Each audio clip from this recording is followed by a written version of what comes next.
From Pod World headquarters, this is the Carolina Insider from Learfield. We're back. Time for another edition of the Carolina Insider. Jones and Adam here with you. And big show. Tar Heels get another big victory, this one over Florida State. In surprisingly dominant fashion for the Heels. We'll look back at this game where Hubert Davis has said he thought the first half was the best basketball his team has played all season long, and certainly hard to disagree with that fact when you look at the numbers. It is really cool coming up on Wednesday. Not only will the Tar Heels be playing Pitt, which we will talk a little bit about, but newer building here on campus, the Media and Communication Center, the home of Pod World headquarters. Pod World headquarters not the only piece of the Media and Communication Center, but really its heartbeat, let's be honest. Will be officially dedicated as the Woody Durham Media and Communications Center. That happens on Wednesday. We speak with Wes Durham, Woody's son. Wes will be here on Wednesday to call the Carolina Pitt game, and we talked to him some about that honor for his dad, and then we also talk about ACC and ACC Network and a bunch of stuff. We have another great 1982 story time. We have a couple of important tweets and emails to get to, and a key existential fan question that we need to try and answer. Adam, all of that coming up on the show. What's up?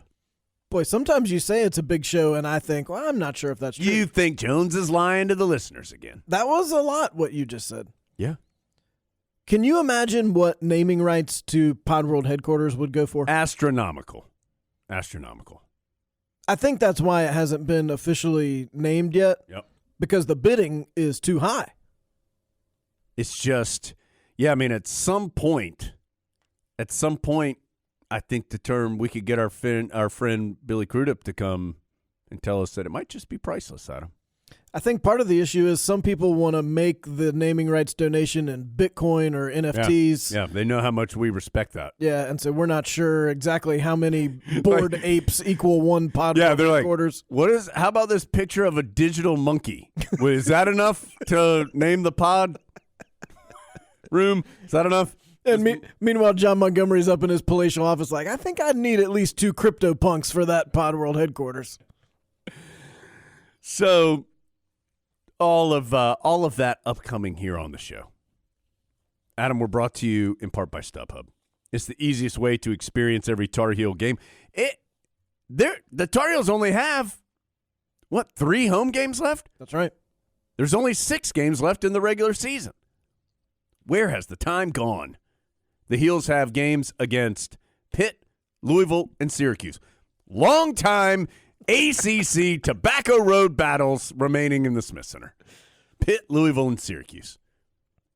Of course, the Heels also go on the road to Virginia Tech, NC State, and Duke. So 6 games left, 3 at home. StubHub your way to go see the Heels. You can check the virtual view, score your seats, get your tickets delivered instantly. StubHub is the official fan-to-fan ticket marketplace of the Tar Heels. StubHub, be there. There are tickets for all 3 of those home games. I know people have it in their mind that there aren't. There are. So whether StubHub or the Go Heels ticket office, either one, you can easily be inside the Smith Center to watch these last 3 games, which are going to be very important. And if the Tar Heels play as well as they did Saturday, they'll be a lot of fun. Yeah, Adam, that was impressive on Saturday. And this team keeps doing this, Adam, where I can't quite figure out how good the Tar Heels are. And there's so many different aspects that go into this conversation. There's these incredible margins that the Tar Heels have held over teams, but then there's these very unusual one-sided losses that the Tar Heels have also been on the wrong side of. There's the question of just how good is the conference. There's a question of why have the bad results happened against the teams that are all at the top of the conference. So it's hard to figure all that out, but this is what I could figure out. The Tar Heels played about as well as they can play in that first half against Florida State. They shot well. 74% from the floor, 9 of 12 from 3 in the mix, or part of that 74%. But they also didn't let Florida State score. Florida State didn't score until there was about 13 minutes left and didn't have a field goal until there were about 11 and a half minutes left. And by that point, the Tar Heels were up 18-0, and then I think it was 22 or 24-1, and Carolina led by 38, the largest they've ever had a halftime lead against an ACC opponent in the Smith Center, largest halftime lead in over a decade. And they did this against Florida State. It wasn't, some tiny school. Now, is Florida State injured? Yes, they are. But it's still an ACC team with a good coach who I saw plenty of his broad shoulders during the game. Adam, it was a dominant 20 minutes. At that point, the game wasn't over because there were 20 minutes left, but it'd be hard to outscore the Tar Heels by 39 if you're Florida State in this scenario. And so it allowed Carolina, the Tar Heels kept their starters in for about the first 10 minutes, made sure they had the game secured, and then it allowed them to play a bunch of other guys down the stretch. Florida State eventually, cut it to a 20-point game at the end, but it was as one-sided as you can be. Tar Heels were impressive, and now they move on to Pittsburgh. If you could put that Carolina team on the floor against the Duke team we saw at the Smith Center, you'd have like the Bird Celtics against the Showtime Lakers. It'd be like a 130-129 final. I think that's Carolina at peak capacity, but it's also Florida State at much less than even probably half capacity. And they seem to figure out pretty quickly, and especially once Caleb Mills got hurt, that this game was pretty much decided.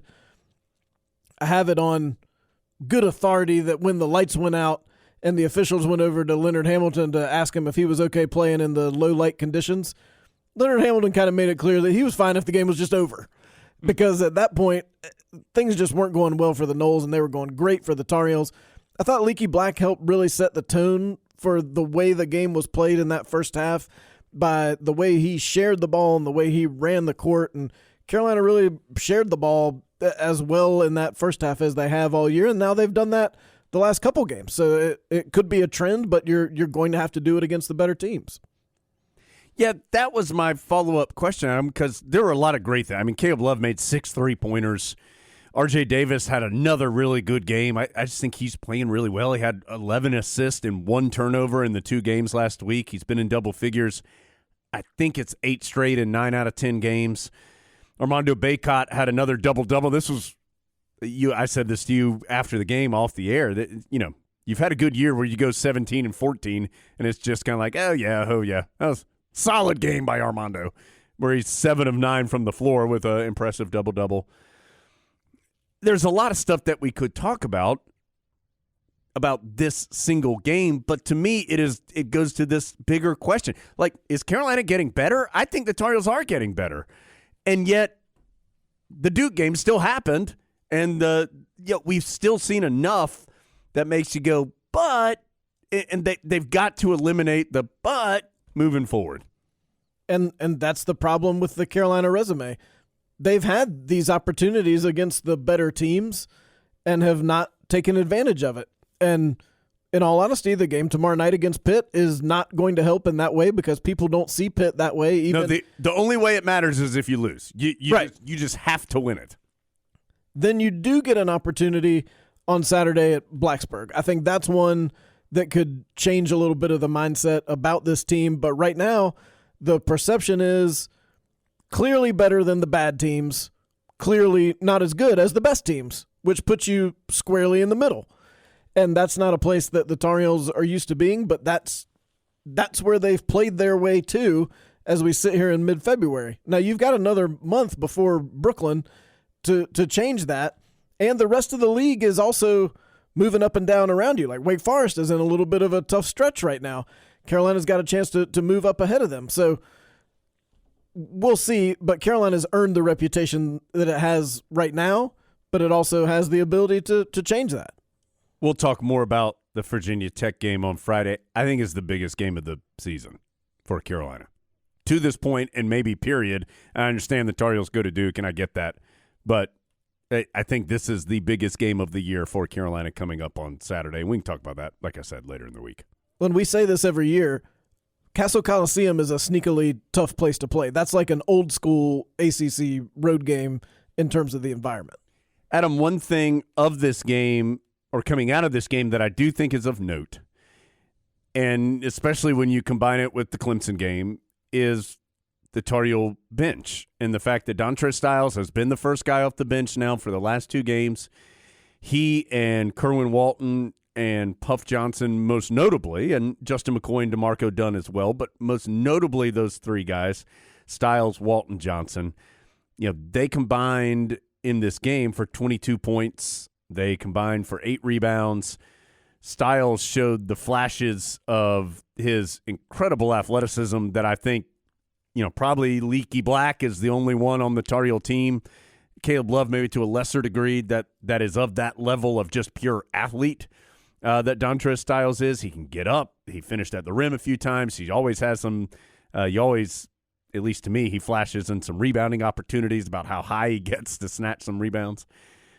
Puff Johnson just kind of did he hit a 3, drew a charge, just kind of did the right stuff that he traditionally does. And Kerwin Walton hit a couple shots, hit 3 shots, hit 2 from 3. That's now back-to-back games where he's hit multiple 3-pointers. So those 3, and again, I'm not trying to discredit McCoy or Dunn, who also played more than right around 5-6 minutes in this game. But those 3 seem to have become the 3 that are going to be your bench options most immediately in games and are trying to find what role they play.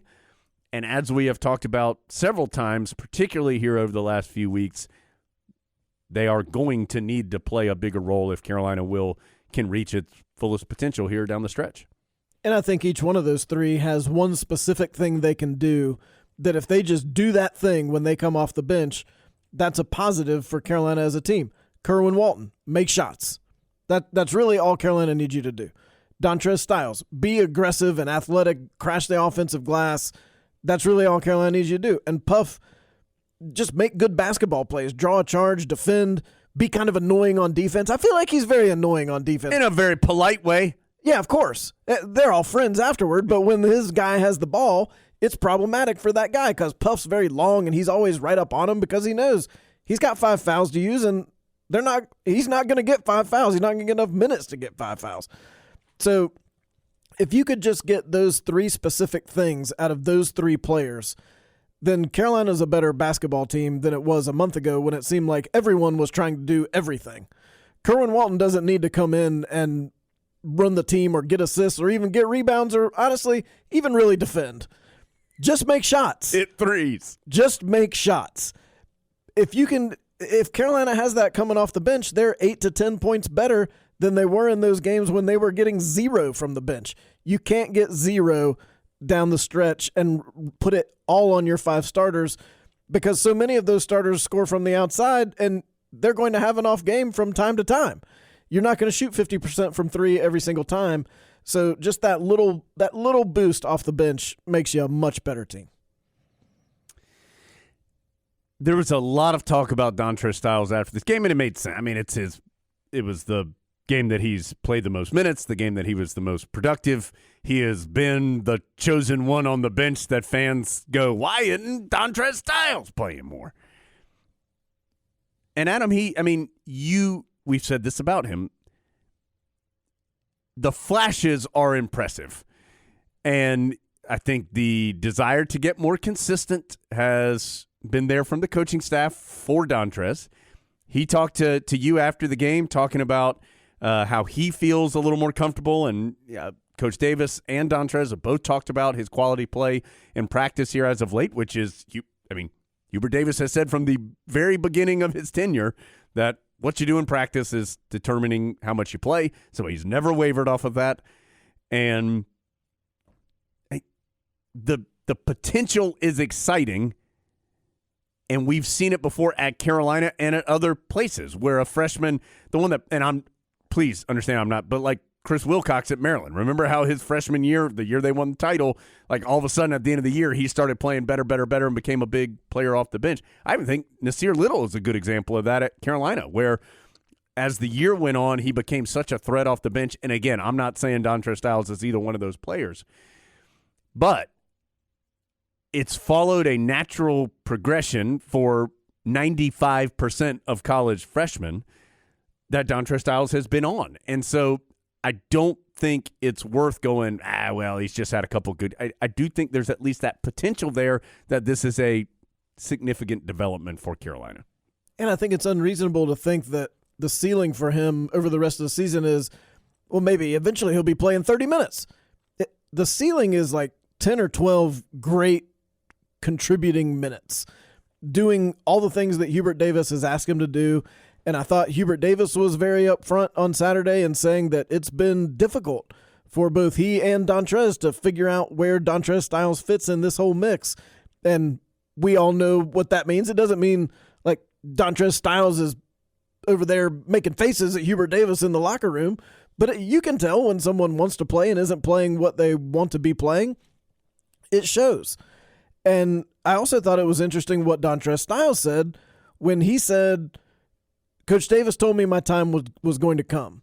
And that's what's happening right now. It's one thing for Roy Williams to tell you that your time is going to come because he's Roy Williams. And if he tells you something is going to happen, you've got a whole backdrop of history that you know that's correct. Well, if Hubert Davis tells you your time is going to come, what's the predecessor that you're looking at? So I think you're always, if you're Dontre Styles and all his friends and family and Hubert Davis says, your time's coming, I think subconsciously you sit there and go, well, is it really going to?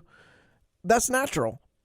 Now you're seeing it actually happening. I think that in itself gives you confidence. That in itself allows you to play a little better. But also, everybody take a deep breath. He did turn it over 3 times against a Florida State team that wasn't that interested in even playing the game. So that's why he's not playing more. You can't put that out there against Virginia or Virginia Tech or a team really committed to defending you because they will harass you all over the place if they know that you're prone to doing that. That's just an area he has to improve. It doesn't mean it's permanent. He's not going to permanently turn it over that much. Right now, that's not his strong suit, and that's a place he'll get better. Believe it or not, this used to happen all the time. The players came to college and they got better over the course of their careers, and it could be that could be Dontre Styles. Do we need to get that soundbite from a couple shows ago where Adam and I talked about how all the old things were good and all the new things are bad? Do we need to do that? It's 90s night. So Tar Heels win 94-74. Tar Heels sneakily scoring a lot of points here recently. They've been putting up a bunch of points. So next opportunity is Pitt on Wednesday, 8 o'clock. Pitt is just 10-16. They're playing better. They've won back-to-back games. They beat Florida State in Tallahassee last week, then beat NC State at home this past weekend. They've had some pieces added. Ithiel Horton had some off-the-court issues early in the season and has just been playing more recently, and he gives them some scoring punch from the outside. John Hughley, who is a sophomore, didn't play a ton last year, is a very productive big man. They've got some length and some guys who can bother you. And I think Pitt has that little bit of a edge of I don't care about where I am or who I'm playing feel to them. And so I don't think they'll be super intimidated. And it's not going to be Saturday at 2 o'clock. It's Wednesday at 8 o'clock. And so the atmosphere may not be as intense as it would be normally. So all of those things add up to, yes, I think Carolina is better than Pittsburgh, but they still have to go get it done. And it's a game you just have to get. Well, we've seen Pitt under Jeff Capel enough to know the top line on the Pitt scouting report for Carolina says push them around and see what will happen. See if you can get them to back down, see if you can get in their head. That's what they've done every time these teams have played under that coaching staff. Which, by the way, and you and I have talked about, I kind of feel like that's what a lot of teams are trying to do now. It's just be physical, try to bother Carolina and see how the Tar Heels respond. And it could depend. A lot could depend on how the game is called. I mean, Yeah. Carolina's only playing 5 players, so if it ends up being very tightly called, it will be a physical game. Pitt will try to get into that Tar Heel bench. The Pitt coaches will be over there talking quite a bit, and it'll be a different kind of game than what we saw Saturday. Adam, anything else from the game on Saturday? Great atmosphere, by the way. Again, I thought in the Smith Center, some funky things happened. Adam mentioned the lights kind of maybe like 30% of the lights went out. It was weird. Power surge on campus. Is that what happened? Yeah, the Smith Center generator apparently saved the day and kept the lights that were on to the point that the game could still be played. But without that generator, we might have had another Carmichael blackout situation. Do you have a backup generator at your house? No. Do you? I don't. Maybe I should get one. I always feel like that's like an end of the world thing. Like put my canned goods in the pantry and my generator. But it's also the smart thing to do. Right. That's clearly the smart thing to do. Maybe we can get one with our free loader. Could we get one and just share it? The odds of the power going out at both our houses are low. By the way, so we asked the question last show, maybe, or 2 shows ago, I can't remember, about how you get the free loader. Mm-hmm. And everybody was like, oh, the loader's just on the tractor. Does every tractor have a loader? I don't think so. I mean, a tractor has different attachments. Right. It might not necessarily be the loader. What if you get your tractor with a different attachment, but then you still want your free loader? Right. Where does it go then? Smart guys. I mean, obviously, from our discussions through the year, Adam and I do not own tractors. But we know where to go if we want one. That's LS Tractor. But here's the good thing. LS Tractor can even help guys like Adam and me out who just deal with smaller, more domesticated yard issues. We might need to mow it or move it. Maybe not till it, or maybe on a smaller scale. But LS Tractor can help make short work of all of those projects. Plus, when Adam retires and goes out to live on the farm, he knows where to go to get all his equipment. LS Tractor. LSTractorUSA.com to learn more. LS Tractor. Now you can do more for less. Daddy, how come Mr. Lucas doesn't write those articles anymore? He's okay, buddy. He just went to go live on a farm. He runs free with other writers.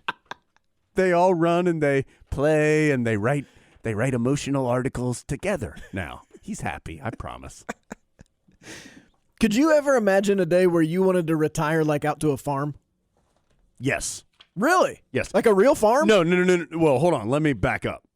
I don't have the desire nor the ability to run a farm. Right. You're not like Jason Brown. No, Former podcast. Former podcast. But here's the problem, Adam. I don't think my wife has the same desire I do to go move out where you don't have people all around you all the time. Like I could do that. She would not want to do that. I was talking to somebody the other day who said they were wanting to move to somewhere where they didn't have neighbors. That is not a shared desire in our home. I could handle that. That's a lot of land to take care of. That's here in this metaverse that we've established. Yeah, that's right. Yeah, what'll really happen is I'll be in my 4x4 space that we're allowed to have, and I'll just put on my virtual reality goggles, and I'll be like, look at my tractor over there. Yep, gonna get some corn, everybody. All right. Okay, Adam, we mentioned this pretty cool thing. Media Communication Center here at Carolina, thanks to an anonymous donor, has been named in honor of the 40-year voice of the Tar Heels, Woody Durham. Of course, if you're a Tar Heel fan, you probably know. If you're a Tar Heel fan with any amount of experience, you probably know Woody. If you're a younger Tar Heel fan, you've heard us talk about Woody. Adam and I both knew Woody professionally and personally, have so much respect for him. Of course, we tragically lost Woody a couple years ago due to a really cruel disease after he had retired after 4 decades of excellent work. And really neat moment for the Durham family, Adam, and we'll talk to Wes about this, and a move that makes sense. It's the right move here at Carolina. So excited that Woody, who also the radio booth in Keenan is named after Woody. I think Wes maybe mentions that in our upcoming conversation. But it's just a honor that makes sense for him to name this building which so much happens now, media and communications-wise, to name it for Woody. It's a great honor and a deserved one for sure. Yeah, it's the only way it makes sense that the building out of which so many different forms of communication go out to so many different people every day be named for the person who basically was that entire building for most of his career. That's right. Before this existed. He was a walking media and communication center. He really was. That was where you got your information. You just waited for Woody to come to your town and bring you the info on the Tar Heels. And I don't think it's a stretch to say that neither one of us would be here if there were no Woody Durham, which there's probably some people sitting there going, oh, well, thanks a lot, Woody. But just such a big impact, and glad his name will be on there as it should be. So we talked to Wes about that and then get into some general ACC basketball talk and just ACC talk as well. Of course, Wes was the longtime play-by-play voice of Georgia Tech. Now he does the play-by-play for the Atlanta Falcons and you see him every day on the ACC network and does some TV work for ACC basketball games too. So certainly someone who knows the league well and has his finger on the pulse of what's happening. So talk to Wes about that and more. We'll come back. We have our Champions Watch. We have a great 82 email to get to and a bunch more when we return after the interview here on the Carolina Insider. We had a listener the other day ask us, when are you guys going to have Wes Durham on that podcast? And I had to say, well, thanks for listening. We had Wes on the podcast already, but now by popular request, Wes is with us again. So Wes, thanks for, in case people missed it, making a repeat appearance on the podcast. Adam, thank you. It's great to be with you in G College today. Yeah, there we go. Put some respect on that name, everybody. Wes, I was excited. Well, I was excited when I saw that the Tar Heels, you can get personalized jerseys now officially for the Tar Heels. I'm hoping to get one that says G College. That's going to be my next play. Well, let me ask you this. Is there any doubt that somebody is going to get the 00 basketball jersey and put big grits on the back of it? There you go. See, that's next level thinking. That's what we need. Mm-hmm. There's zero doubt because I've already placed that order. That's awesome. That is awesome. Wes, big news in Chapel Hill this week. The building we are sitting in, the Media and Communications Center, named in honor of someone you know very well, Woody Durham. Wonder what it's going to be like to you to pull up on campus on Wednesday. You're doing the Carolina Pitt game and see that name on the side of the building right next to the Smith Center. Adam, I don't know what it's going to be like. It's since we found out about this in December, it's just been overwhelming because it doesn't happen very much. And it'll be 4 years next month that Dad passed away, and you're kind of to a point where you're comfortable, and he's not there, but he's there, and things like that, and then all of a sudden we find out this is happening, and I got to be honest, it's just been it's been miraculous. The emotions that it's brought up have been at times overwhelming, especially for my mom, because we kind of thought that and I say this the right way, and I want to say it with the right respect. We just kind of thought, that was going to be the end. He had a wonderful career and a wonderful life, and the radio booth and all the things that had occurred there were just fabulous at Kenan Stadium. And, he had gotten all the awards, and to have this happen, it really has been overwhelming. It's been incredibly humbling for us as a family to realize that now, even after he's passed away, there's still those folks that connect with him. And it's not just Carolina people, as I said in the announcement, it's all ACC fans. Since I've been connected now with the network the last 3 years, and before that with television, it's just amazing since he passed away, the number of people that mentioned him to me, and it means the world to us for sure. But now this is something that was completely surprising and in some ways just overwhelming, as I said a moment ago. Wes, do you think he would he like it? I mean, would he like the fact that his name is on the building, or would he be like, oh, what the heck are you guys doing over there? Well, I don't know. You tell me what you think. I think he would be proud of the job he did. And I think he would be incredibly honored that he's being remembered this way. And that's kind of the way I am. I think he had unbelievable loyalty to the university. Jones, you and Adam know this. I mean, Carolina meant the world to my dad. And it was just beyond doing the games. It was the fact he went to school there, and it was his team as a kid, and his family were big Carolina fans. So I think he would be honored. I really do. It's the highest honor I think he could have ever possibly received. And now here it is. And so I do think he would feel very honored. I think he would respect the fact that his work had been held in that high esteem, and that his relationships with people, not just the players and coaches who were so important to what he did, but the administrators, the folks on campus, and certainly those that support the university. I think he would feel incredibly honored that this has happened for sure.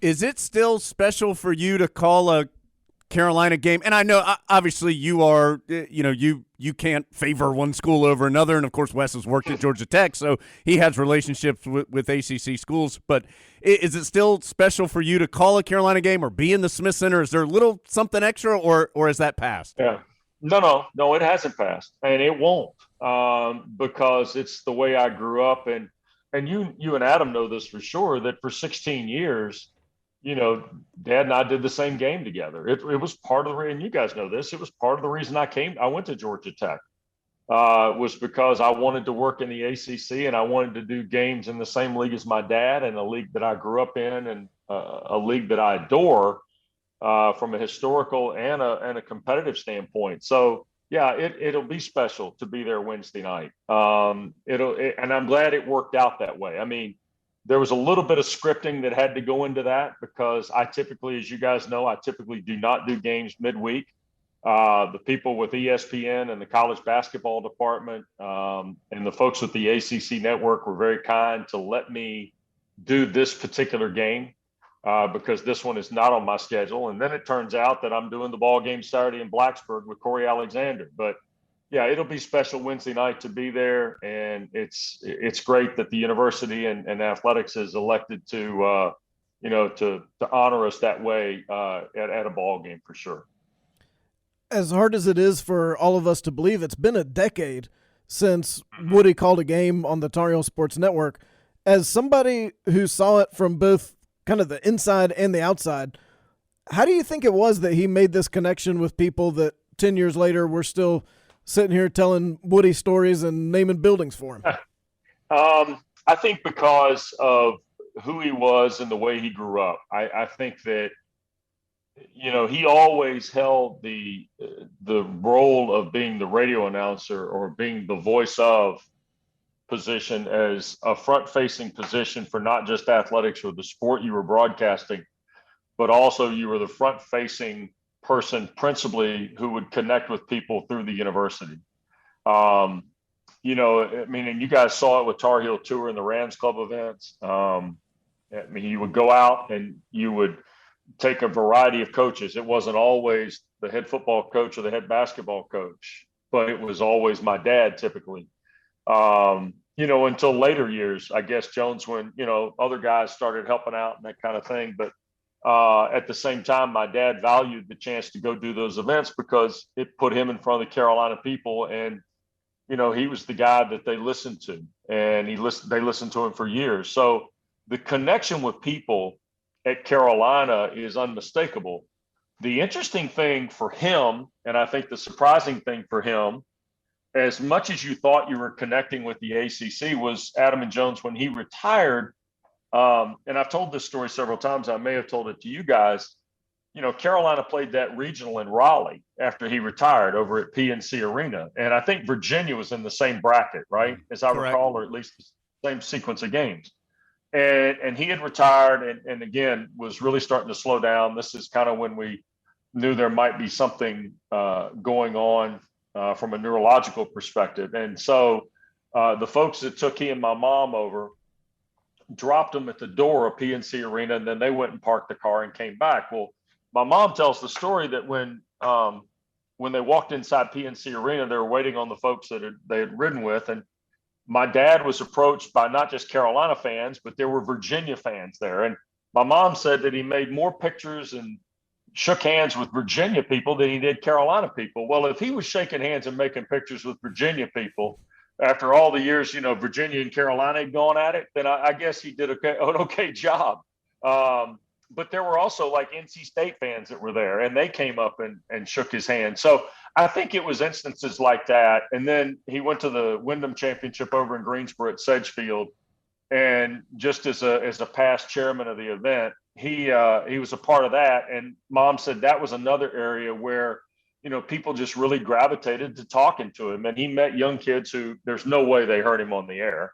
If they did, they don't remember it. And he would shake hands and make pictures with young people and things like that. And that was heartwarming for him, because when you're in the midst, and you guys know how this goes, when you're in the midst of doing it, you don't think about that. I mean, people recognize you, say, hey, you make pictures with your arms folded like you guys do, but you don't think about it, right? And he got a chance to really understand the impact. And I think that's one of the things, Adam, you talk about, that it's been a decade and change. It'll be, 11 years in April that he retired. And I think that's one of the real values and one of the things that meant a lot to him after he stopped doing the games, for sure. Wes, want to change gears here in a second and talk a little bit about ACC basketball currently and the Tar Heels and kind of the league in total. But before we do that, we've got Woody Durham with the long history with the Tar Heels. Wes Durham's got the history with Georgia Tech. There's another Durham now at another ACC school, and Adam and I had the opportunity to say hello to him on this past week when Carolina visited Clemson. What's it like to have your son now a part of Clemson basketball? Well, how old does it make you guys feel that Will Durham's working at Clemson? That ought to be the question I asked. 800 years old. And he was like Mr. Lucas and Mr. Angel. Yeah, that's right. He said, "Oh, Mr. Angel, it's so great to see you again." And I felt about 100 years old. Yes. Yeah. No, it's I am so proud of him. I'm proud of both my kids, but his journey to work in college basketball, he's busted his rear end to do it now. It worked out. He went to school at Kennesaw State, and Will is one of those guys that never played high school ball, never played college ball. He loves basketball. And when he went to Kennesaw State, he wanted to be a student manager and get involved in the basketball program, and he did. And it turned out that Kennesaw State's program was not incredibly successful in any of his 4 years. In fact, they changed coaches after the first 2 years. And when they changed coaches, it actually benefited him. He and his best friend, his roommate in college for all 4 years, Jacob Harb, they were both managers. But Will and Jacob, and Will was really grinding. He was the head manager basically at the end of his sophomore year. And from that point forward, he took it pretty serious, and he started connecting. Now, tell me if this starts to sound familiar, Jones and Adam. He started networking a little bit, trying to meet people in different schools and things like that.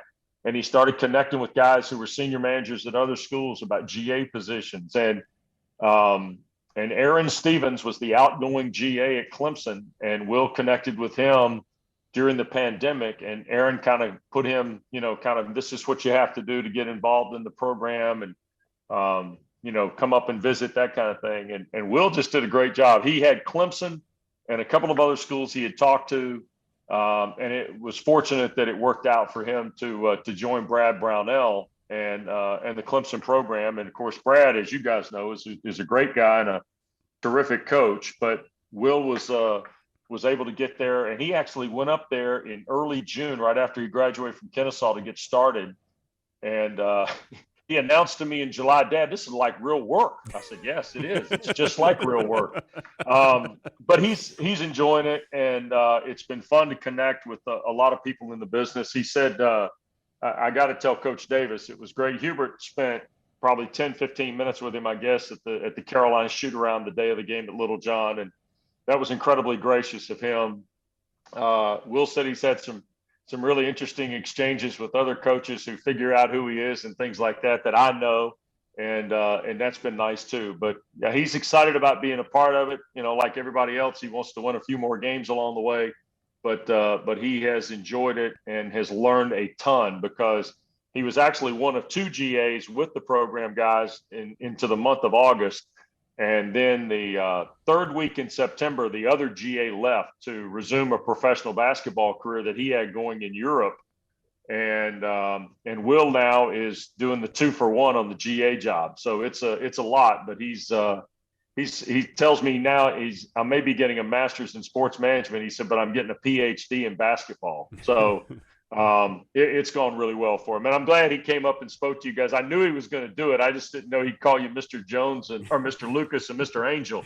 That I hope you boys corrected him and said, no, we're Adam and Jones. Well, that's okay, because the way that Carolina-Clemson game went, Will was actually whistled for 2 personal fouls during that shoot-around conversation with Hubert Davis. So nobody escaped unscathed. We're about 3.5 weeks, I guess, away from heading to Brooklyn for the ACC tournament and everybody getting all together again. What are your overall impressions of this ACC basketball season that so many people have had so much to say about? Well, I think the reason they've had a lot to say about it is we gave them a lot to say about it. I don't think the league helped itself at all by going 4-16 against ranked teams in the non-conference. I think this was a league that was bound to be in some sort of transition, just because, as you guys know, the number of players that left to either to go play professionally or the transfer portal or whatever the case may be, a grad year, the COVID year somewhere else. And, the percentage of players lost versus the return of the players that came in, it was going to be hard to maximize. But I think the league has done a pretty good job recovering from that. And I'm excited to see the home stretch of the regular season. I think there's some really interesting games left to go. I think Carolina has one or two of them. I certainly think Saturday at Blacksburg is a huge ball game for Carolina in terms of where it wants to go after Brooklyn, Adam. But the hard part for the Tar Heels is they don't hold the tiebreaker against Miami. They don't hold the tiebreaker against Wake Forest, and they'll split the tiebreaker at best with Duke. And they don't hold it with Notre Dame, I guess, either, right? So correct. That's going to be hard to get the double bye. But I also believe too that whoever wins the regular season, you're still going to have to earn it in Brooklyn. I mean, there's no reason to think that any of this is going to change just because we go to Brooklyn and they seed it and you play it out. It's going to be really interesting, but it won't be regarded very high nationally because the regular season worksheet, this is a little bit like ACC football. When something falters early, it has a hard time recovering. I think this is the same for basketball this year. But on the whole, it's been a very different basketball season than any of us have ever seen. But I still think that the competitive level has been incredible. That's a good point. It feels like a lot of teams have gotten better. Notre Dame's certainly playing better. I think Carolina's playing better. But it's hard to get over that narrative once it's kind of been set early in the season.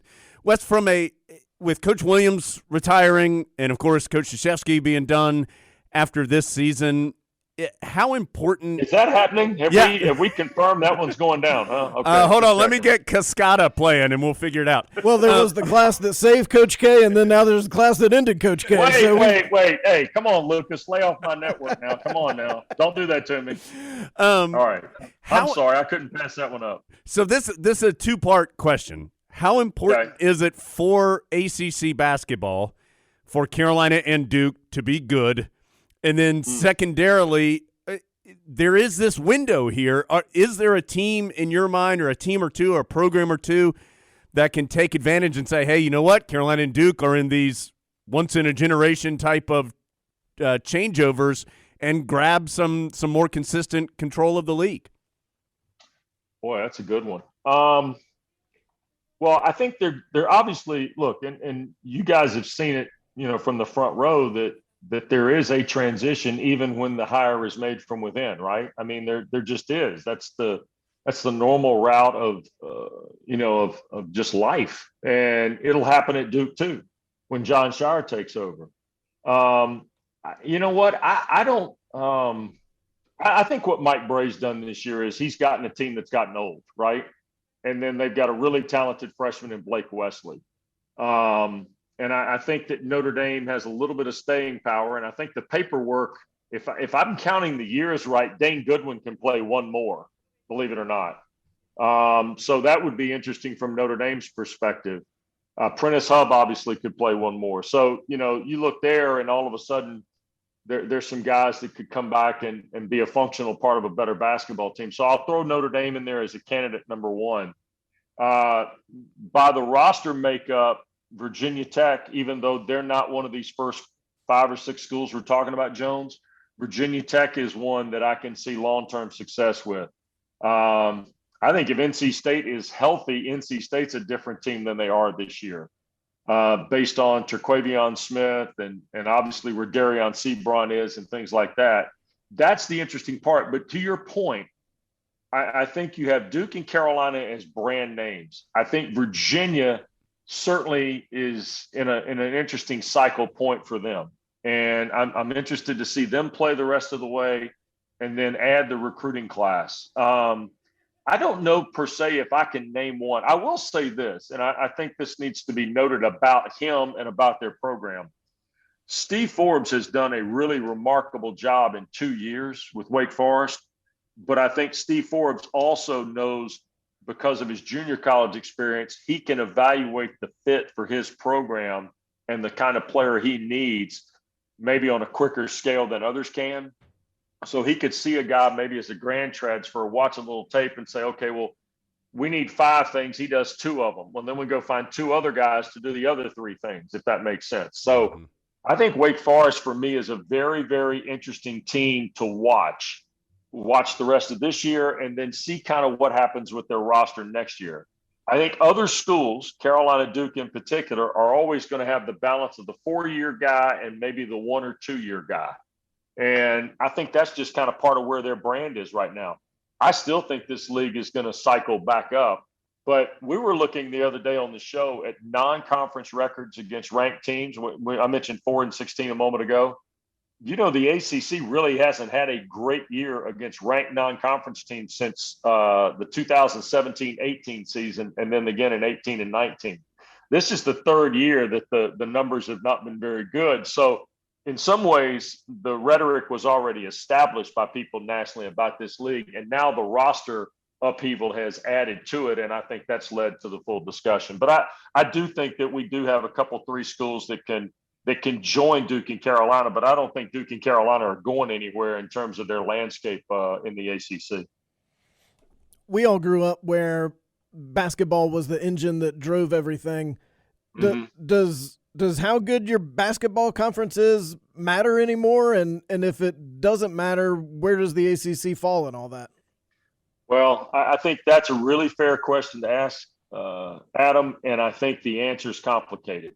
I do think basketball matters, but we've got to get basketball back to a point where people can embrace it more than just 3.5 weeks a year. The scary part for me, and you guys know I've been fortunate and blessed to do the NFL a long time, is see, I watch America rally to last Sunday, right? And the NFL staged this great postseason sequence of 7 games that were really entertaining, and the Super Bowl was entertaining for the football purists the other night, maybe not for just the simple fan. But see, to me, college basketball has to be more than just 3.5 weeks. College football, and the reason folks want to expand the playoff, and you guys have probably heard this dialogue, that, well, they really only care about the 4 teams that make the CFP, right? And I think in many respects, some of that is true. But I also believe, too, that college football is a more branded product than college basketball is right now. The familiarity in college football stays with you a couple, 3 years. The thing about college basketball, and especially this year, and Mark said it on our show last spring, just give me a roster in September and let me find out who's on the team. Well, college basketball went through this unbelievable, volatility with the portal and everything else that I think, and you, Jones, you and Adam may be able to speak to this from a Carolina perspective. People weren't sure who was going to be on their team in September and October. And I think that we got to get it back to a point where there's a little more confidence and a little more loyalty, if you will, about the roster, and people are comfortable with the product. I think right now basketball is kind of in a tough spot where, it doesn't stay in the public consciousness very much, except for the NCAA tournament. And really then people are just looking at their bracket beyond their favorite team. Yeah, it's a good point. And I think the COVID year, and Adam and I talked a lot about this, when you didn't even know when your team was playing or who they were playing. Yeah, it right. Just created so much uncertainty as a fan that then with everything else that was going on, it was very easy to disconnect from your loyalty. Yeah, you had a scenario where, and this is probably another podcast for another day, you had the scenario where nobody was allowed to go to the games, or if they were, it was less than 10% of the capacities. And, that makes it difficult. That makes it difficult to buy in. And it's been a long, slow burn for basketball. And everybody says, well, it's the one and done. It's not the one and done now. The one and done's kind of understood. What the deal is now is the upheaval and volatility of rosters. And that's a concern, I think, for a lot of people. I've talked to some former coaches that had said to me, I'm glad I'm not coaching anymore, but if I were, this is what I would recommend. And, we could spend all day in the summer talking about the NCAA situation, but the governance around basketball, and Dan Gavitt's a smart guy, but the governance around basketball right now is lousy. And that's got to change too. And college football is not that great either. Don't get me wrong, but we got to get college basketball straightened out to give it a chance to be embraced by the American sporting public before it goes and embraces something else that takes more away from basketball. Wes, it feels like a critical couple of years here for the ACC in total.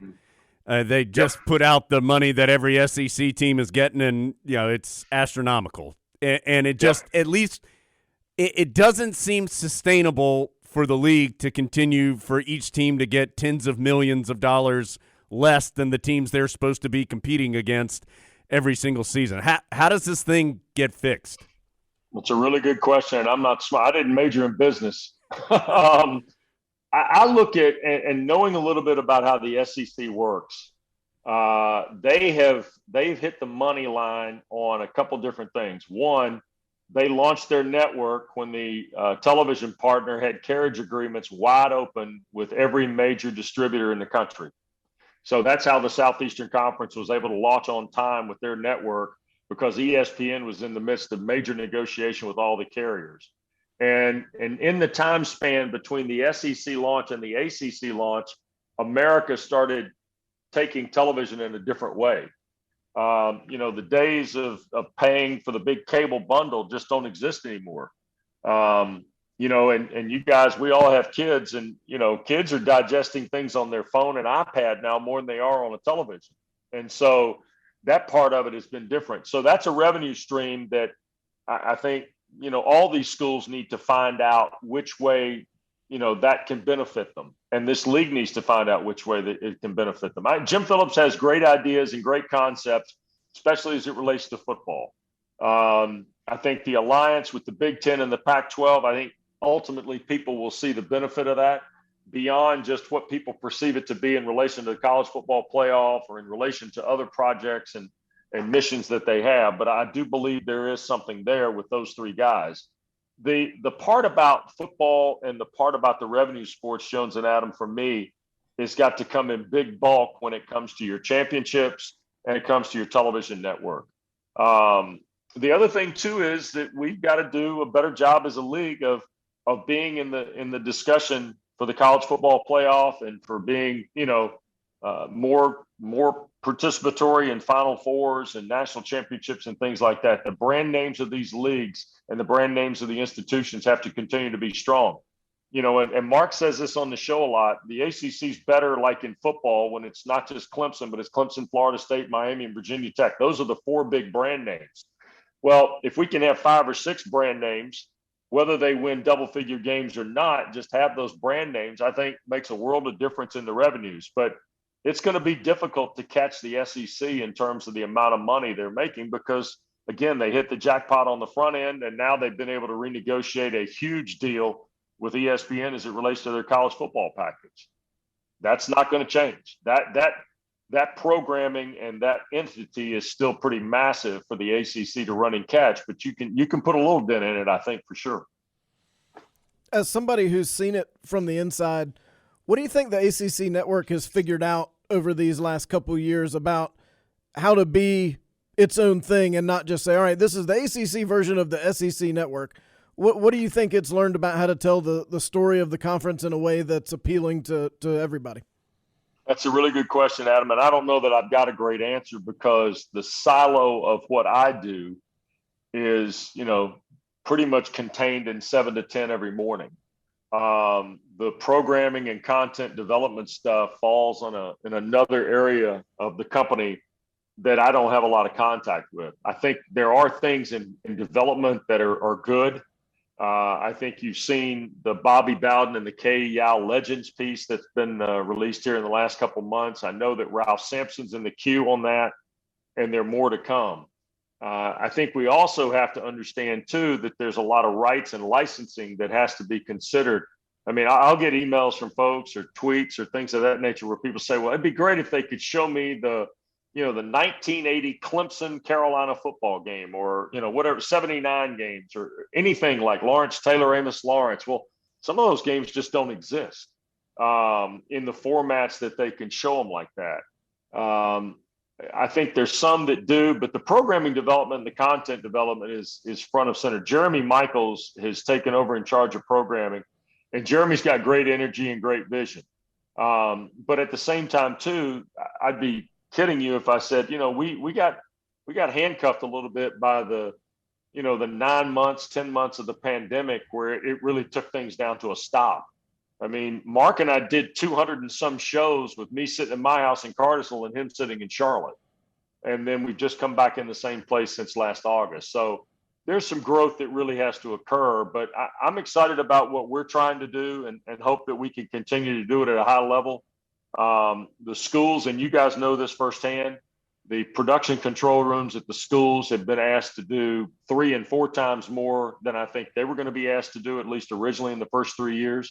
So the live game stuff, and I do believe the one thing that has happened, Adam, to answer your question on this, is I think we've done a terrific job of bringing sports that people wouldn't otherwise see to light. I think that women's basketball certainly has gotten a ton more, but I would even go as far as volleyball, softball. I mean, what's happened with field hockey, lacrosse in particular, baseball, things like that, that has been incredibly well received. Wrestling is the one that has surprised me. Wrestling has, for a smaller number conference that the ACC has in terms of its participants, the wrestling product has been received now at a level that I had no idea would be as popular as it is. Great stuff from Wes. We appreciate his time and his interview, along with all our interviews, brought to you by the Independent Insurance Agents of North Carolina. Texting while driving takes your eyes off the road for, this is an estimate, guys, 5 seconds. At highway speeds, that's like driving the length of a football field with your eyes closed. Don't do that.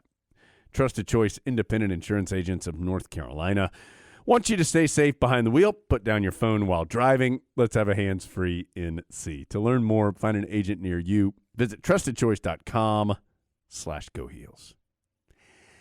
Adam, we have a list. You have a list. It's called Adam's List. We also have an 82 story and a Champion's Watch. I say we shake it up. Let's go to your list first today.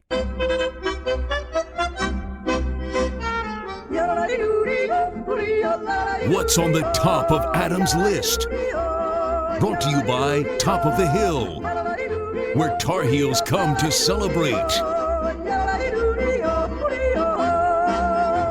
Keep your head on a swivel. You never know what. Never know what's going to happen.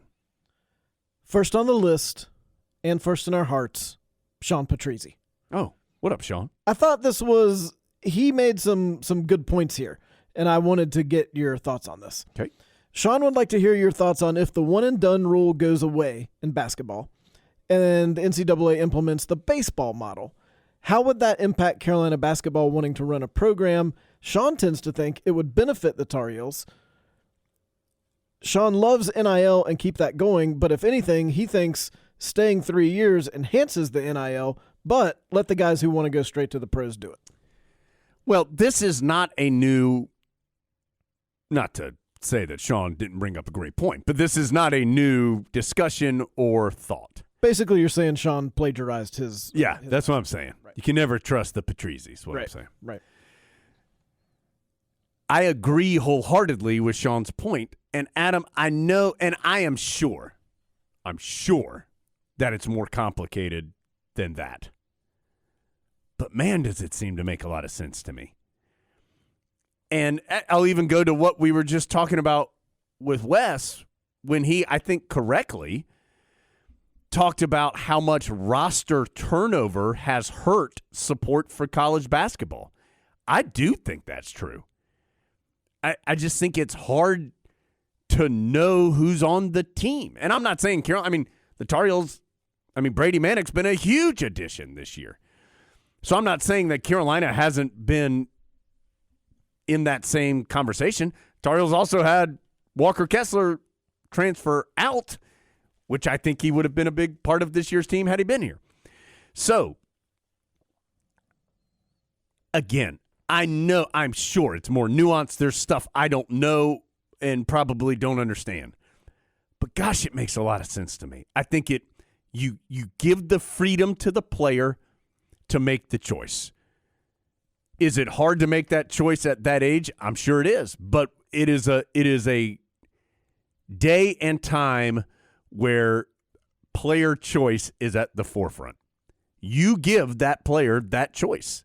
You don't have to go to college. Of course, they don't have to right now. But you don't have to, and you have the opportunity to go to the NBA. But if you do make the choice to go to the college level, you are committing 3 years. Is 3 the right number? I don't know. It's what baseball uses. So it's the one that is often thrown out there. I think that in 94.6% of the time is the right move. It is a good move for the player. There's going to always be somebody who it isn't the right move for, but that no matter what rule you make, it's not going to be perfect for everybody. I think it's better for the programs and teams. In turn, it's better for the conferences. In turn, it's better for the fans.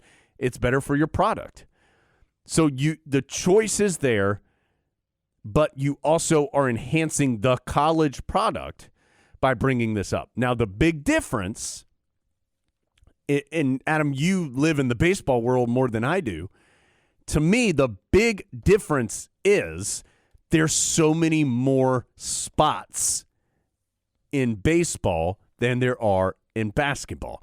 And that is both on a baseball, the big league team, but then, of course, you've got AAA, AA, high single A, low single A, rookie ball. There are a ton. And that's not to say you're living in the lap of luxury if you're playing AA ball, because that's not the case. But there are so many more opportunities and spots in that sport compared to basketball. Obviously, the G League has grown, or whatever. Is it still the G League? Is that what it's called now still? I think so. That has grown more. It is more of a minor league for the pros than it was at one point in time. So I do think there's progress being made there. But just by the roster numbers, which makes sense for the individual sports, it is different. But, man, I think on face value, and I know there's things that you can shoot holes in it, but, man, on face value, yes, I think it makes sense. And to Sean's final point, I also think it allows you to build your NIL brand better at the college level. Absolutely it does. So, yes, to me it would make a lot of sense, but I'm not the one making the choice. Well, I'm not going to buy a shirt from someone who's going to be here a couple months and has made that clear from the start that that's their intention. I think someone like a Brady Manek is in a different situation as a graduate transfer. I'm much more likely to buy a shirt from someone who I get to know and see them develop and evolve. I've never understood why this doesn't make all the sense in the world, and the next time Bubba Cunningham's on here, I would love to ask him about that so that he can explain to us what's the other side to this that maybe we're not seeing. I mean, football has this. You're not one and done in football. Now, there's some physical issues there that make that why it is the way it is. I think one of the concerns with the baseball model is what that's led to is a not very diverse pool in college baseball.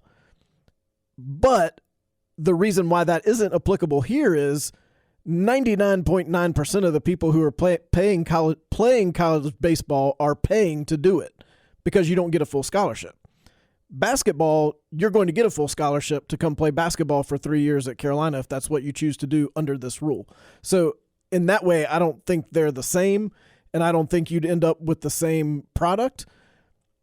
To me, the 3 years and no, I just never thought of that angle to it before from the baseball side. To me, I mean, even if you were to compromise on 2 years, I'd be okay with 2 years. Jerry Stackhouse and Rasheed Wallace were here 2 years. Nobody doesn't think of them as a Tar Heel. I'd be okay with that. I just think that enables, and to Sean's original question, what would that do for Carolina? That is what Carolina, that's the ideal scenario for Carolina. That's the way the Tar Heels are trying to run their program now. The reason why you have so many college basketball programs being successful right this second is the way they've been running their program for quite some time has now been legalized. And so they already know what they're doing. Yeah. Well, if they were to change to the Sean rule, Carolina already knows what it's doing. Carolina would be rolling in that scenario because that is exactly what the Tar Heels are trying to sell. Now, for that reason, of course I'm predisposed to think that's the best idea, but I really do think that's the best idea because it lets professionals be professionals and it lets college sports be college sports. If you want to come to college and be a college student and play college sports, do that. If you want to be a professional athlete right out of high school, you shouldn't have to pretend that you want to go to class and do these things that you're not really all that interested in. You just want to be a professional. You should have the option of doing that, but you shouldn't keep trying to make all these things be all these things to all these people because they're not. And that's where we are right now. One angle on this that I think I've changed my opinion on, Adam, is that inevitably you are going to have people who make poor decisions and try to go pro and then don't. And that's always been one of the big arguments of, well, you know, it just, oh gosh, you know, you know about LeBron and Kevin Garnett, but you don't know about Ousmane Cisse or whatever. I don't think it's college. I don't think it's basketball's responsibility anymore. I think at one point I'd say, yeah, you know, that is really tough. If you want all the freedom, you want all the freedom, and you got to, and it's got to be freedom to make bad choices too. And if you make a bad choice, I'm sorry, you and I both made bad choices in our lives that we've had to live with, for sure. And so it's just if you make a bad choice, you live with it, you move on, you figure it out. It's not college basketball's responsibility or anybody's responsibility if it doesn't work out for somebody who made their own individual decision. Other students make those choices every day. Right. Other graduating high school seniors make the decision about, are they going to go to college? Are they going to get a job? Are they going to go to a community college, a four-year college? There's people making that decision every day that have to live with their decision, that don't have a safety net to catch them if they make the wrong one. And there's ways it can still work out, but yes, it will be more difficult. If you're concerned about that, don't take that path. That none of these paths comes with any guarantee whatsoever. And anyone who tells you that they do is not your friend and doesn't have your best interests at heart. So, thank you, Sean Patrizzi. Yeah, thanks, Sean. We wanted the chance to editorialize on that. Wanted to say thank you also to the Carolina Pod Fans website. Did you see they made a bingo card? Yes. Have you mispronounced anything yet today? Probably. Yeah. Apparently, I said the groundhog's name wrong. Sorry, Phil. Puxatawny. Whatever. Phil. I just call him Phil. Also, someone pointed out that North Carolina, and I think just Raleigh. You said Punxsutawney, according to... Yeah, I probably did. According to the internet. That sounds like something I would say. North Carolina, or maybe Raleigh, has Sir Walter Wally. What is he? A beaver or something? He's a groundhog. Isn't he a groundhog? I don't know. I don't know. Sure.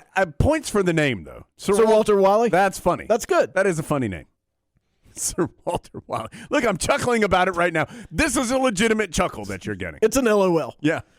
So go to Carolina Pod Fans and get your bingo card. And as they said, basically it's a free space. Adam pronounces something wrong.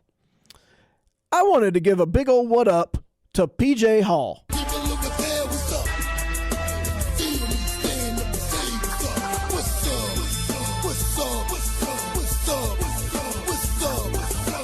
Okay. From Clemson. Okay. Did you see this?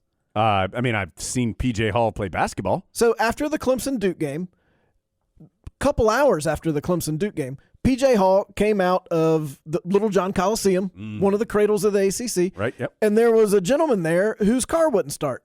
Oh. And PJ Hall, of course, no big surprise, had jumper cables. Yeah. And stayed. I bet PJ Hall has a generator backup. That's No doubt. Yeah. Stayed with this gentleman for almost an hour trying to make sure that he could get his car started. This is after Duke had defeated Clemson pretty soundly and had a nice conversation with him. And then it turns out the guy is a writer. So he's let everyone know that PJ Hall did this. And I got to tell you, we know a few college athletes, not many would have done that. He didn't know this guy. It wasn't like his friend. It's just a stranger. It just backs up my assertion that I like PJ Hall. I don't know why. We talked about it. I just thought, yeah, he plays hard. He's gotten better. Oh, PJ Hall. He'll help you start your car. Yeah. Just don't play well against the Tar Heels and then do everything else. That's fine. It's okay. You can play respectably well. Yeah. But the Tar Heels need to win. Yeah, right. Now, if you make a big dunk or something like Greg Buckner, you're on the bad list. Yeah, buddy. we don't want that. We don't want that. So let's keep it to a certain level. Yeah.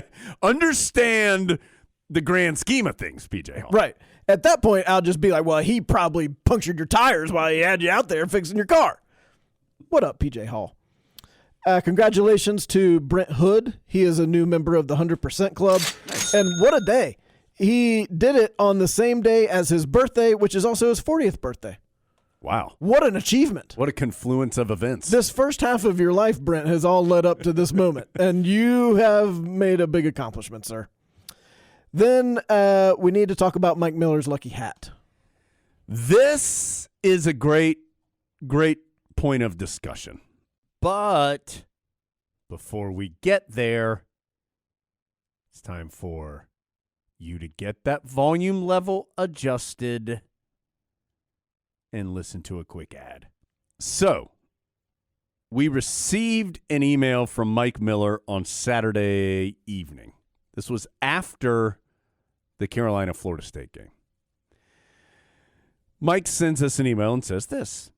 He says, this email addresses a crucial issue of utmost importance in determining whether or not the Tar Heels came away from any given contest as the victor or the loser. That issue being, when is the most appropriate time for Mike to wear his lucky hat?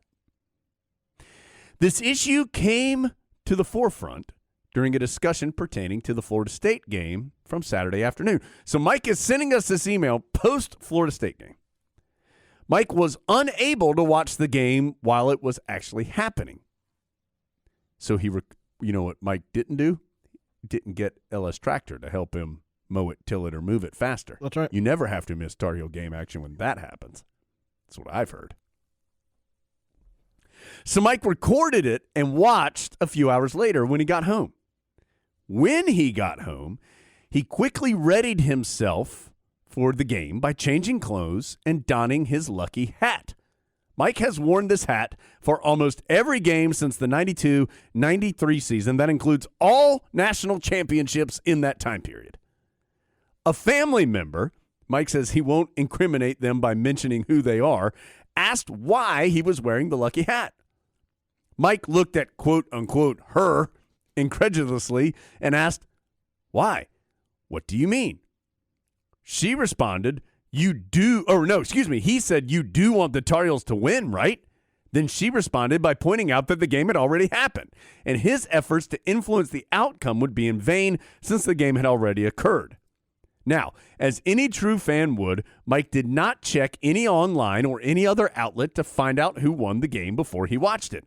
So as far as he was concerned, the outcome was still in question. Her admittedly astute response was, so you think you might actually change history by wearing that hat? ? His response, yes. Mike wants to know our thoughts on this subject. Adam. Well, look, Mike, who, P.S., was Caleb Mills's PE teacher in elementary school. Yeah. So he knows what he's talking about. Mike understands that putting on the hat does not necessarily affect the flight of, say, for example, Brady Manick's three-point shots. He knows that. He understands that deep in his soul. Sure. Putting on the hat makes Mike feel better. Right. It makes Mike feel like he's doing everything he can to help the team. Just like he wants Brady Manick to do, he wants Caleb Love to do, he wants the Tar Heels to do their part, and he is doing his part. Mike's playing his role. And I would question, who are you to tell someone to not play to their full capacity? Now, the only point I could see being a fair one, Mike sent us a picture of this hat. It is a beat-up hat. It's in tatters. Now, if you've got some health concerns about the hat, I think that's valid. Now, Mike, I'm going to tell you something. I have a very similar hat in a very similar condition. I wore this hat to a golf outing one time, and all anybody talked about was how bad my hat looked, which made me feel bad. But that hat is still in the rotation. You got to stay strong. You're dedicated to this hat, and we'll show this hat on the video pod. If you're committed to this hat, Adam, to still wear it, then you're all in as far as I'm concerned. If I see someone wearing this hat at a Tar Heel game, I know that person is a committed Tar Heel fan. Yes. There's no other explanation for it. Yes. And why is it that hats really get a special exemption? Like, you wouldn't wear a shirt that looks like this. You wouldn't wear pants that look like this. Well, it's not a core piece of clothes. It is if you're watching the Heels.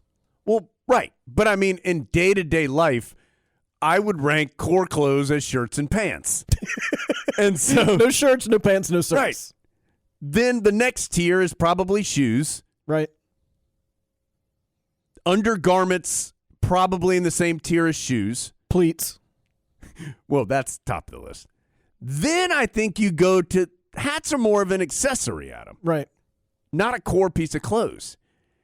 And so your accessory, that's really where you show yourself, right? So that's just part of the accessory. With the rest of you, you're conforming to what the man says you got to do. Right. I mean, look. With your accessories, you Adam, be yourself. This is just a fact of life. We got to wear pants. How many times have I heard that? So I wholeheartedly agree with Adam. Does Mike truly believe, especially in this scenario, that somehow things will be different? Well, no. But it's a game. Mike wears his hat during the game. Right. This is just understood. The lucky hat goes on when Mike's watching a game. And whether that's when the game is occurring or if Mike has gone media blackout and wants to watch the game occurring to him for the first time later on, that's fine. That's Mike's prerogative. But Mike has to wear the hat. Would you feel differently if this conversation had occurred regarding a game that Mike was going to watch live? Like if someone tried to tell Mike, I don't know that you should wear the hat to watch this game. That's a whole that's just a discussion about why would you go to the game with a person who tells you not to wear your lucky hat? I mean, if you have a lucky hat or shirt or shoes or pleats, you wear them. Well, like, that's part of you. Like if you don't like my hat, you don't like me. Like you're basically, you don't like part of my personality. Like we just don't click. Right. This hat is part of Mike. It's part of the whole big Mike picture. Yeah. Just like It's part of the tapestry. Yeah, just like his personality or his eye color or, well, maybe not just like his eye color. Right. So you've accepted all things Mike. Yeah. That includes the hat. Yep. I'd be interested to know and or see any pictures of other people's lucky items. Oh.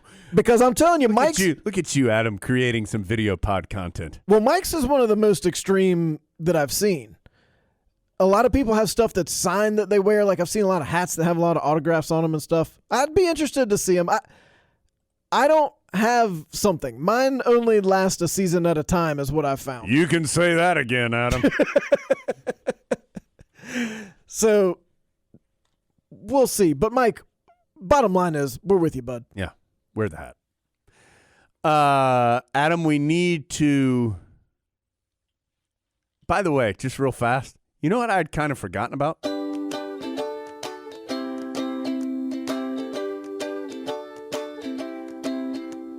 Taking a vacation from life. Oh, yeah. Yeah. Are we about to do that? No, I'm just... we should do that sometime. We should just We should just all remember to kick back and take a vacation every now and then from life. That's a good point. My what I was going to bring up was a tweet that we received from Ben Meredith, Adam. Okay. Ben sent us some audio where he said, "I'm not sorry for the remix. I'm sorry it took me this long to break down and make it." And he sent us this. Drop my walking stick. I drop my walking stick. I drop my walking stick. I drop my walking drop my walking stick. I drop my walking stick. I drop my drop. Adam, this is just yet another brick in the wall of I dropped my walking stick taking over. Matt Stark sent us a tweet. Matt's tweet said, "Me standing at the sink, washing some fruit and cleaning dishes." Very sensible thing to do is wash that fruit. My brain. I dropped my walking stick. I dropped my walking stick. At Murphy Felix. I was trying to sleep last night. Couldn't place the tune that was thundering in my brain. Started thinking about the upcoming FSU game, and it hit me. I dropped my walking stick. You know what that Ben Meredith remix reminded me of a little bit? Sad Friday? That Super Bowl halftime show on Sunday night, Oh. where you've got all the greats, and they're not necessarily doing it just the way you remember it, but it's updated a little bit for the year 2022. That's kind of what Ben did. He took an all-time classic, and he punched it up a couple notches. You can like them both. They're not necessarily the same. You can love both things. He was like Dr. Dre up there with Snoop Dogg in his leisure suit or sweatsuit or whatever that was, and they're just giving you the hits, baby. Yeah. I did get a chance to give the hilarious line of he's no longer 50 cent, he's $1.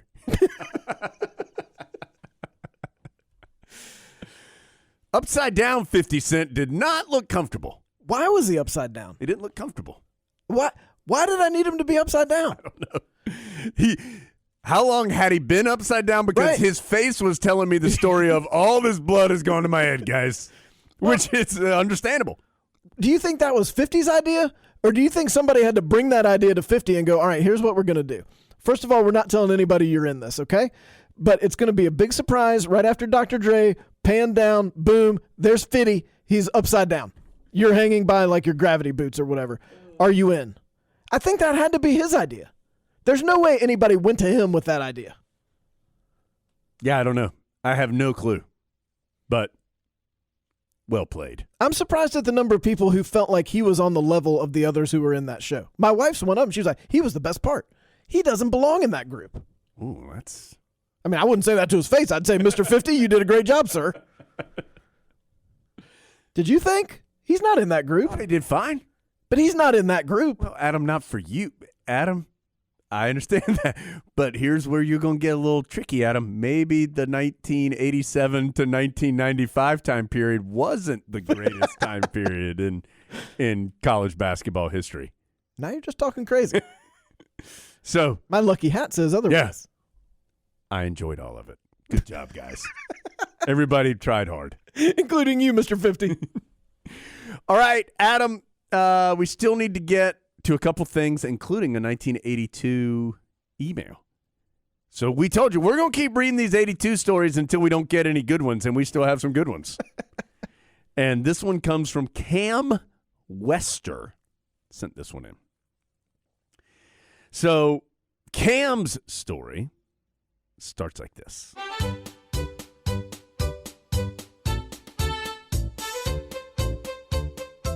Cam graduated from Carolina in 1979. So she endured the 1977 national championship loss to Marquette at her sorority house in Chapel Hill. It was not a happy town that night, says Cam. 4 years later, after we beat Virginia in the 81 semifinals, some friends and I made a very impromptu trip from Charlotte to Philadelphia for what we knew would be the long-awaited championship for the Heels. We scrounged up tickets, then sat in the parking lot of the Spectrum all day, waiting to hear if the game would be called off because of the assassination attempt on President Reagan. Of course, the game was played, and Isaiah Thomas and the Hoosiers had their own plans for the Heels that night. This is totally one of those old-time things that these kids today don't understand. When Cam talks about scrounging up tickets, like today you just go on StubHub, proud sponsor of the pod. Yeah. Like if you want to get tickets, it's a financial question. This was like a logistical question in which Cam had to find the person who had the tickets, negotiate a price face-to-face, obtain the actual tickets. Much more of a devoted and committed process than you would go through today. So, by 1982, I was 0-2 on national championships, says Cam. But I was also back in Chapel Hill, having returned to grad school that year. My roommate and I had some friends over to our apartment to watch the game. It was a school night, and we were both more concerned about our studies than we may have been as undergrads. So it was a more subdued gathering than many happening that night around town, although we were all very into the game. But then, spoiler alert for Mike if he's going to put on that lucky hat and watch the 82 championship for the first time. We won. Our Tar Heels actually won the national championship. One of our other friends called to tell us that her boyfriend had proposed during the game and she was engaged. We didn't care. The Tar Heels had won. Little side information there. About 6 of us piled into a car and headed for Franklin Street, feeling very giddy despite our alcohol-free evening. On the way to campus, we stopped at a stoplight, and all 6 of us piled out of the car, ran around it, yelling in celebration until the light turned green, and then piled back in. It turned out that a police car had been immediately behind us. Maybe lack of judgment on the move with the car. On came the lights and siren, and the officer came up to investigate. Adam, no worries. We simply explained that the Heels had won the national championship, and woo! We were not arrested. That would have been a turn if Cam had been like, we were arrested. We then went to jail. That was the end of our night. I was there for 2 days. How do you feel about the guy proposing during the game? During the national championship game? No, lame. Why not wait until either A, the Tar Heels win, then boom, that's the time to do it. Yeah. Or B, the Tar Heels don't win, maybe tomorrow. Yeah, poor decision.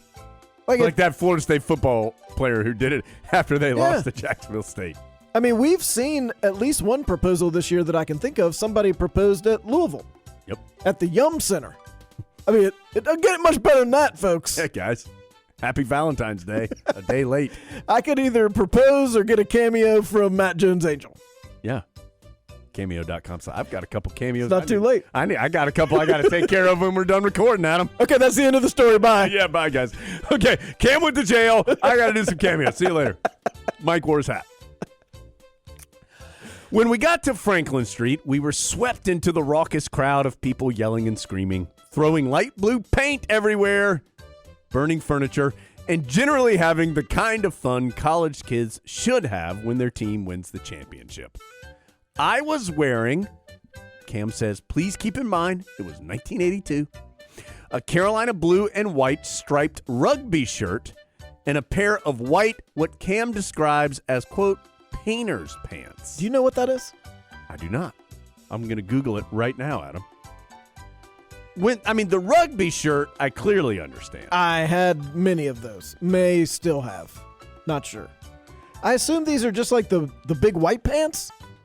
Yeah, I'm going to be honest. These just kind of look like pants to me. I guess they've kind of got maybe maybe a little high-waisted or something. I don't know. The fit, I guess they're a little looser down there at the bottom. You want Adam and me to keep looking at pictures of painter's pants? Do they have pleats? I don't see any pleats. So they're not that cool. Yeah. They look to be a little high-waisted and a little looser at the bottom. Cam, I got to tell you, I'm passing no judgment on this fashion choice. It seems like it'd be fine in 2022. Yeah, just pants. But again, do you want to take fashion advice from us? From Adam. So, Cam was wearing the painter's pants. All very stylish at the time. Cam, no doubt. We have no doubt that you were stylish then and stylish now. Yep. During the celebration, Cam found herself being carried around, perched on the shoulders of a young man I did not know. But it didn't matter. We were all Tar Heels, and we had won. My friends and I had an amazing time. It wasn't until Cam got home and was getting ready for bed very late that night that she got a good look at the painter's pants. Let me take a look at these painter's pants. Guys, I got to go to bed, but first let me check my nightly routine of checking my pants. Checking my pants. See, the picture is on the inside of the painters.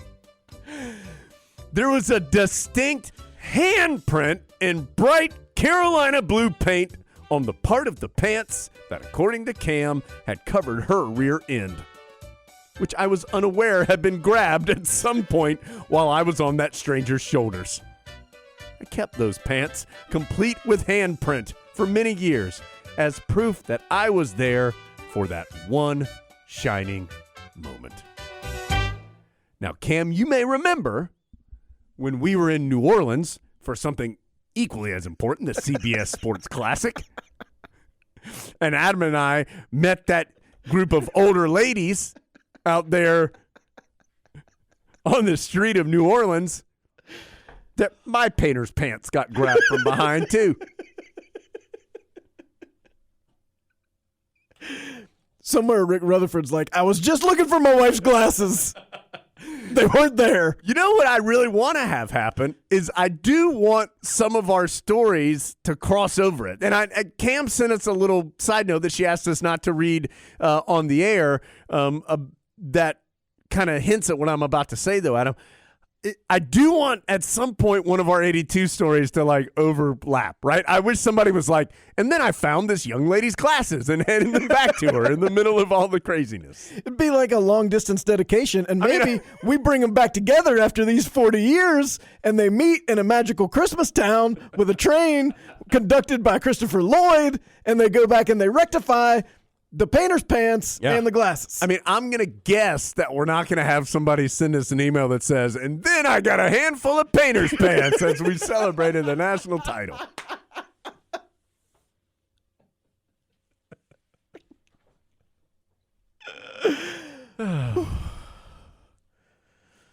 Okay. I was the arresting officer who was fired after I let a group of derelicts go scot-free after a clear violation of motor vehicle law. I pulled over the car, but they explained they had won the national championship. And I said, guys, y'all go have fun. All right, Jimmy, Sam, James, and Michael, y'all go along. And it turned out that wasn't even them. And my supervisor told me that I had been bumped down to traffic duty. Okay. Cam, great story. If you have a 1982 story, well, we've had a bunch of fun. We've had some really good ones. We've had fun reading those. So send it along, CarolinaInsiderPod@gmail.com. Adam, only one place to finish, and that is with the UNC Health Champions of the Court. And it is the literal champion of the court for this one, brought to you by UNC Health, dedicated to caring for champions of all kinds to help keep you in the game and at your very best. You can see their lineup at unchealthcare.org/sports. Adam, you, sir, ring up another national title for the Tar Heels as Carolina's women's tennis program just doing what they do, and that's winning the ITA Indoor National Championship on Monday. A three-peat. 3 years in a row, the Tar Heels have won this event against the best teams in the entire country on the indoor courts. Carolina beats Oklahoma to win the national championship at the ITAs. Also had to win a tough semifinal match against those pesky Wolfpackers. Yeah, so the Tar Heels beat Ohio State, Virginia, NC State, and then Oklahoma to take home the title. So congratulations. Look like contributions up and down the squad. It wasn't just one person. Adam, they lost the doubles point, which it's hard to come back from when you lose the doubles point. We've mentioned that before, so you know they're a scrappy bunch of netters. So, great win, third in a row. What is this? It's like the 8th straight year they've been in the championship match or something. I mean, it's crazy. And is this 6 out of 10 wins? I think, yeah, because it was 5 out of 9. That sounds right, 6 out of 10. I mean, think about that. They're the first team since Stanford to win 3 in a row. So, I mean, terrific. What a great accomplishment. And the consistency of the accomplishment, obviously, is what's doubly as impressive. I know the Tar Heels have – so, just a quick – there's the indoor national title, and then there's the outdoor national title. The outdoor national title is the one recognized by the NCAA. The ITA sponsors the indoor national title. They're both, I mean, they're similar events in that you are having the best programs compete for the championship, and Tar Heels have really been good in the indoor. They have been so close so many times for the outdoor and haven't been able to quite get it. In fact, their first loss and only loss of the season last year was in the outdoor semifinals. They'd gotten to the Final Four and lost in the outdoors. So Brian Kalbas and his team continues to be one of the very best in the nation. And Adam, I said this in some other thing I was doing, I can't remember. I think over the last decade, maybe the most consistently excellent team that Carolina's had is the women's tennis program. They have been nationally competing for literally 10 straight years now. And doing it while, obviously, since it's 10 years, changing over personnel. It's not the case of you got one star who really puts you over the top. Brian Kalbas is doing this every single year, bringing student-athletes in, student-athletes go out, and they're achieving the same exact thing every single year. Great job. Yeah, congratulations to them. Maybe we will try to get some words from a women's tennis player. Of course, Adam talked to Fiona Crawley, one of the members of that championship team, last week, and hopefully we can get a word from somebody here in the next couple days as well. Adam, anything else before we get out of here today? That's it. Okay, reminder, Friday's show, got a great guest. You're going to enjoy that conversation. We've already chatted with this person, and it is a good one, as you would expect. We'll recap the Pitt game, preview the matchup, as we've already said on this show, a big one with Virginia Tech, that and a lot more. But for now, we're going to let Wes Durham and the RZA. I was trying to remember if we have a Big Grits from Wes Durham. We do. We're going to let Wes and the RZA get us out of here on the latest edition of the Carolina Insider. See you later, Big Grits. When I was small, we had nothing at all. We used to eat grits for dinner. Pound box of sugar and a stick of margarine. A hot pot of grits kept my family from starving. Steamy hot meal served less than 5 minutes. Big silver pot, boiling water, salt in it. House full of brothers and sisters, the pot's missing. Pilgrim on a box on the stove in the kitchen. When I was small, we had nothing at all. We used to eat grits for dinner.